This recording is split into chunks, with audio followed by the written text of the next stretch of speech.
Hoş geldin, hoş geldin. Ne diyorsun? Sağ ol. Senin evine bir pazar değil mi?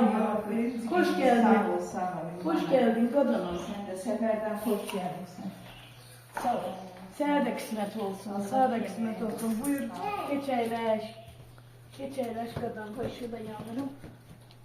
Sen hoş gelmişsin, hoş gelmişsin. Hemşe sen gelesen. Kadın alım seni. Allah sağ kömeği olsun. Sağ ol, size de sağ ol imanım. Allah şehitlerimizin yerini cennet eylesin. O balaların sen, o güzel balaların yeri cennet. Megamız olsun. Allah yazın. Biz kimik? Bunlar da benim komşularımdı. Elə ya maşallah maşallah. Elə yaxşı uşaqlardı görsən. Allah sağ eylesin. Allah sağlasın. Keç eyləş qatan alım. Keç eyləş ürəyim. Allah bu şehit anaların görəndə elə bilirəm dedəm nənəm görürəm. Hamı bir elə mi? Sən də eləsən. Elə bir əzizimizi görürük, bacımızı, qardaşımızı.